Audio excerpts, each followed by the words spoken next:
Di sini saya akan menyampaikan materi fikih ibadah mulai dari pertemuan 2 sampai dengan pertemuan 5. Yang pertama yaitu pertemuan 2 dengan judul pengertian fikih, ibadah, dan macam-macam ibadah. Yang pertama yaitu pengertian fikih. Fikih secara bahasa artinya adalah pemahaman atau al-fahmu. Dan secara harfiah, fikih adalah pemahaman yang mendalam. Fikih secara terminologis artinya merupakan ilmu yang mendalami hukum Islam yang diperbolehkan melalui dalil Al-Quran dan hadis. Fikih merupakan ilmu yang membahas kehidupan manusia sehari-hari. Jadi, pengertian dari fikih ini merupakan ilmu yang membahas kehidupan manusia sehari-hari secara mendalam dengan hukum yang telah ditentukan oleh agama Islam dan berdasarkan dengan dalil-dalil dari Al-Quran dan dari hadis. Selanjutnya yaitu pengertian ibadah. Ibadah merupakan salah satu macam-macam fikih. Ibadah dilakukan dengan cara menundukkan diri kepada Allah Subhanahu wa taala atau merendahkan diri kita kepada Allah Subhanahu wa taala dan diiringi dengan niat yang ikhlas. Ibadah ialah taat kepada Allah Subhanahu wa taala dengan melakukan segala perintahnya dengan dari lisan para rasul-rasulnya. Jadi, pengertian dari ibadah di sini adalah kita sebagai umat muslim harus menundukkan diri kita, merendahkan diri kita kepada di hadapan Allah Subhanahu wa taala dengan cara menaati semua peraturannya dan menjauhi semua larangan-larangannya. Dan juga harus diiringi dengan niat yang ikhlas. Selanjutnya yaitu macam-macam ibadah. Macam-macam ibadah yaitu yang pertama, ibadah yang berkaitan dengan badan, ibadah yang berkaitan dengan lisan, dan ibadah yang berkaitan dengan hati. Yang pertama yaitu ibadah yang berkaitan dengan hati. Ialah rasa kahuf atau takut, rasa raja atau mengharapkan, rasa mahabbah atau cinta, rasa tawakal atau ketergantungan, rasa rahbah atau senang, dan rasa rahbab atau takut. Selanjutnya yaitu ibadah yang berhubungan dengan tubuh kita, anggota badan kita, yaitu seperti sholat, zakat, haji, dan jihad. Selanjutnya yaitu hubungan yang berhubungan dengan lisan, ibadah yang berhubungan dengan lisan, yaitu seperti membaca Al-Quran. Kita sebagai umat muslim juga harus membaca Al-Quran dan mengucapkan lafal-lafal dari Allah SWT seperti bersolawat, mengaji, seperti itu. Lalu selanjutnya yaitu materi fikih ibadah pertemuan 3 dengan judul yaitu prinsip-prinsip dan ruang lingkup serta syarat diterimanya ibadah. Tapi sebelum membahas prinsip-prinsip ibadah, sebelumnya saya akan menjelaskan sedikit tentang jenis-jenis ibadah. Jadi, ibadah itu dibagi menjadi 2, yaitu yang pertama ibadah mahdoh dan ibadah ghairu mahdoh. Yang pertama yaitu ibadah mahdoh atau ibadah murni adalah penghambaan yang murni, hanya hubungan seorang hamba dengan Allahnya secara langsung. Sedangkan ibadah ghairu mahdoh atau ibadah tidak murni adalah ibadah yang dilakukan seorang hamba dengan makhluk Allah yang lainnya, dengan makhluk ciptaan Allah yang lainnya. Lalu ibadah mahdoh itu dibagi menjadi 2, yaitu ibadah mahdoh yang dibatasi dan ibadah mahdoh yang tidak dibatasi. Yang pertama yaitu ibadah mahdoh yang dibatasi atau mahdoh muqayyadah. Misalnya seperti sholat, zakat, dan lain-lain. Lalu ibadah mahdoh yang tidak dibatasi atau ibadah atau mahdoh khairu muqayyadah, misalnya seperti tahmid, takbir, tahlil, dan lain-lain. Begitu juga dengan ibadah khairu mahdoh juga dibagi menjadi dua, yaitu ibadah khairu mahdoh ada yang berimplikasi pada diri dan keluarga, seperti misalnya yaitu mencari nafkah untuk keluarga, dan juga ibadah khairu mahdoh yang berimplikasi pada lingkungan sosial yang lebih luas atau lingkungan yang di sekitarnya atau lingkungan lainnya.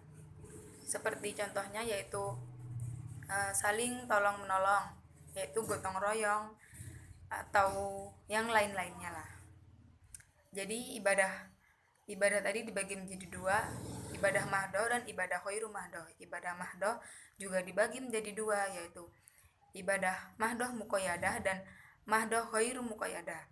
Begitu juga dengan ibadah khairu mahdoh juga dibagi menjadi dua, yaitu ibadah khairu mahdoh yang berimplikasi pada diri dan keluarga dan juga lingkungan sosial. Lalu di sini saya akan menjelaskan prinsip-prinsip ibadah. Seperti yang sudah saya jelaskan, ibadah tadi dibagi menjadi dua, yaitu mahdoh dan khairu mahdoh. Yang pertama, prinsip-prinsip ibadah mahdoh. 1. Keberadaannya berdasarkan dalil dan perintah. 2. Tata caranya berpola pada contoh Rasulullah Shallallahu Alaihi Wasallam. 3. Sifatnya bersifat suprarasional. Jadi ibadah mahdoh itu bersifat suprarasional. Lalu azasnya adalah taat. Selanjutnya yaitu prinsip-prinsip ibadah khairu mahdoh. Yang pertama, keberadaannya tidak berdasarkan dalil dan perintah. 2. Tata caranya juga tidak berpola pada contoh Rasulullah Shallallahu Alaihi Wasallam. 3. Bersifat rasional. Berbeda dengan ibadah mahdoh yang bersifat suprarasional. Lalu yang keempat, azasnya adalah mufakat. Selanjutnya yaitu ruang lingkup ibadah mahdoh dan ibadah khairu mahdoh. Yang pertama yaitu ruang lingkup ibadah mahdoh. Ibadah mahdoh pada hakikatnya adalah ibadah yang dilakukan seorang hamba dengan Allahnya secara langsung dan memiliki syariat dalam pengamalannya. Ibadah mahdoh juga dibagi menjadi dua. Ada ibadah mahdoh muqayyadah dan ibadah mahdoh khairu muqayyadah. Contoh mahdoh muqayyadah yaitu seperti sholat, zakat, wudhu, tayamum, dan lainnya. Lalu contoh mahdoh khairu muqayyadah yaitu yaitu zikir seperti tasbih, tahlil, tahmid, dan bisa juga sedekah dan yang lain-lainnya. Lalu ruang lingkup ibadah khairu mahdoh seperti tidak beda jauh seperti ibadah mahdoh, yaitu ibadah khairu mahdoh pada hakikatnya adalah ibadah yang dilakukan seorang hamba dengan makhluk Allah, dengan ciptaan Allah yang lainnya, dan dengan dasar tidak adanya dalil yang melarang, tidak ada dalil dan perintah yang melarang. Ibadah khairu mahdoh juga dibagi menjadi dua, ada yang berimplikasi pada diri dan keluarga, dan ada juga yang berimplikasi pada lingkungan sosial yang lebih luas. Seperti contohnya tadi yang ibadah berimplikasi pada diri dan keluarga,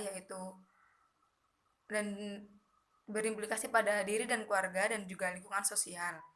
Contohnya tadi seperti mencari rezeki untuk keluarga, lalu jual beli yang tidak merugikan, intinya untuk kebaikan lah. Lalu yang ketiga yaitu syarat-syarat diterimanya ibadah. Yang pertama yaitu syarat diterimanya ibadah mahdoh. Yang pertama adalah niat yang benar. Jadi ketika kita beribadah, kita harus menanamkan niat yang benar. Karena ibadah mahdoh itu niatnya sudah jelas. Seperti contohnya ketika kita ingin sholat subuh, jadi ya kita niat sholat subuh, jadi harus benar. Karena ketika walaupun kita sholat rajin, sholatnya tidak pernah bolong lah, tapi kalau niat kita salah ya percuma. Jadi yang pertama syarat diterimanya ibadah mahdoh yaitu niatnya yang benar, lalu disyariatkan. 3 yaitu mengikuti cara yang benar, yaitu berpola pada contoh Rasulullah Shallallahu Alaihi Wasallam. Jadi kita ibadah itu tidak asal-asalan. Ada yang kita tiru, ada yang kita ikuti gitu. Tidak seenak kita, tidak semau kita. Seperti itu. Lalu syarat diterimanya ibadah khairu mahdoh juga tidak beda jauh dengan ibadah mahdoh. Yang pertama yaitu niat. Kalau ibadah mahdoh itu niat yang benar, berbeda dengan ibadah khairu mahdoh, yaitu harus dengan niat yang ikhlas. Jangan sampai seperti contohnya kita bersedekah, jangan sampai kita itu terpaksa atau nanti ujung-ujungnya disombongkan. Itu tidak boleh. Jadi yang pertama itu niat yang ikhlas dari hati kita, tidak boleh ada sombong atau bagaimana. Lalu yaitu tergolong dalam amal yang soleh. Selanjutnya yaitu materi fikih ibadah pertemuan 4 dengan judul Dasar Hukum Pelaksanaan Ibadah. Al-Quran adalah sebagai dasar hukum yang utama. Ibadah yang diterima harus didasarkan pada ketauhidan, keikhlasan, dan sesuai dengan syariat yang telah diajarkan oleh agama Islam. Sumber syariat Islam yang utama ada pada Al-Quran. Oleh karena itu, dasar hukum beribadah yang pertama, yang paling utama, yaitu ada pada ayat-ayat Al-Quran. Jadi dasar hukum pelaksanaan ibadah yang pertama yaitu ada pada kitab suci Al-Quran. Adapun ayat-ayat yang memerintahkan untuk hamba Allahnya untuk beribadah kepada Allah Subhanahu wa taala adalah salah satunya pada surat Al-Fatihah ayat 5. Allah Subhanahu wa taala berfirman, A'udzu billahi minas syaitonir rajim. Bismillahirrahmanirrahim. Iyyaka na'budu wa iyyaka nasta'in. Yang artinya, hanya kepada Engkaulah kami menyembah dan hanya kepada Engkaulah kami memohon pertolongan. Jadi surat Al-Fatihah ayat 5 ini menjelaskan bahwa kita sebagai umat muslim hanya beribadah kepada Allah Subhanahu wa taala saja. Kita hanya menyembah kepada Allah, tidak ada yang lain.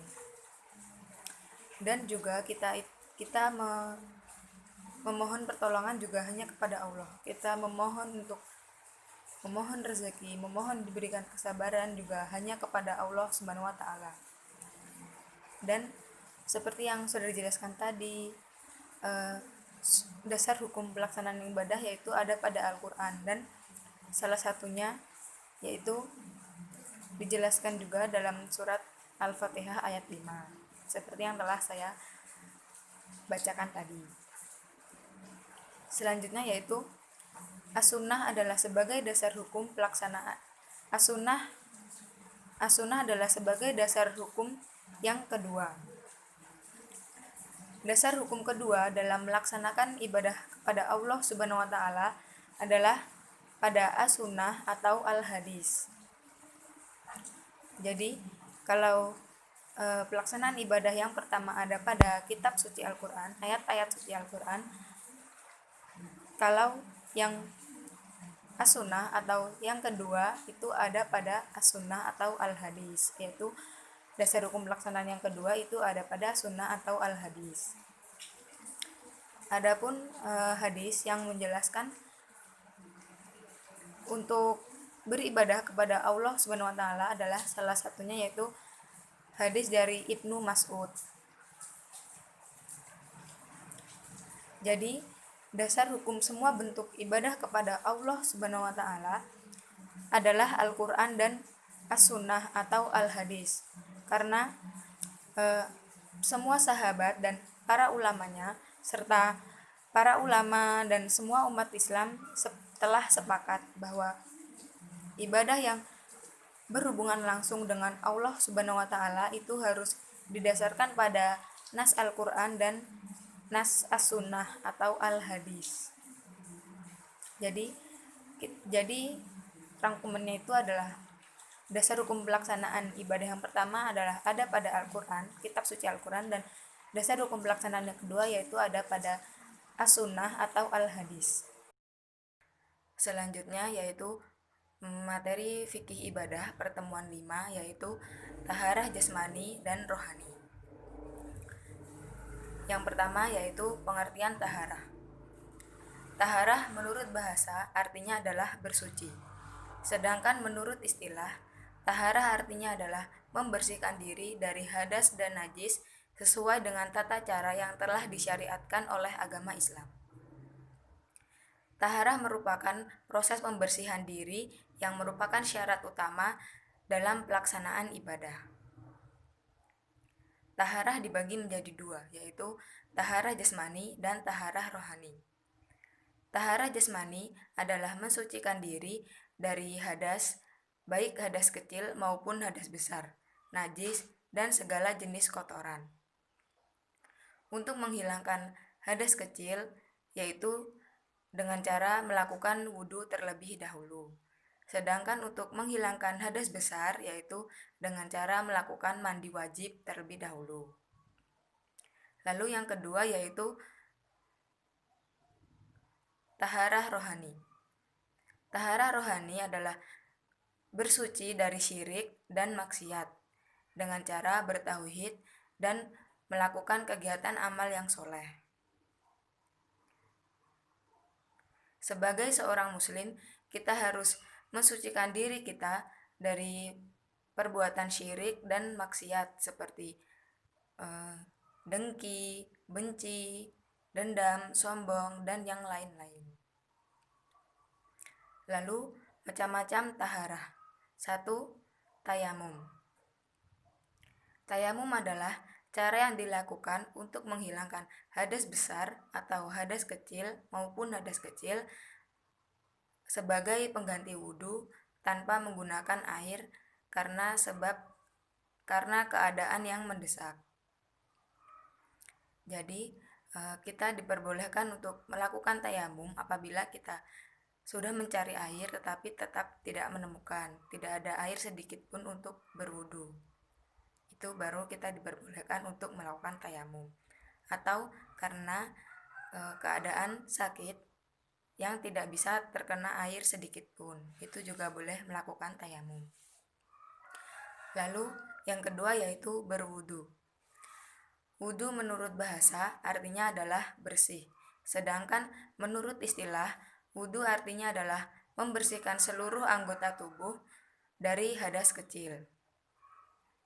Orang yang ingin melakukan sholat wajib terlebih dahulu untuk melakukan wudhu, karena wudhu merupakan syarat sahnya sholat. Lalu yang ketiga adalah mandi. Mandi wajib merupakan proses pembersihan fisik yang sifatnya wajib bagi setiap umat muslim. Tujuan mandi wajib adalah untuk membersihkan dan mensucikan diri kembali dari hadas besar. Ketika orang yang ingin melakukan sholat, itu harus melakukan wudhu terlebih dahulu. Tetapi ketika orang yang selesai haid, untuk wanita khususnya itu harus melakukan mandi wajib terlebih dahulu. Mungkin hanya ini presentasi yang dapat saya sampaikan. Kurang dan lebihnya saya mohon maaf karena saya juga masih dalam belajar. Saya akhiri. Wassalamualaikum warahmatullahi wabarakatuh.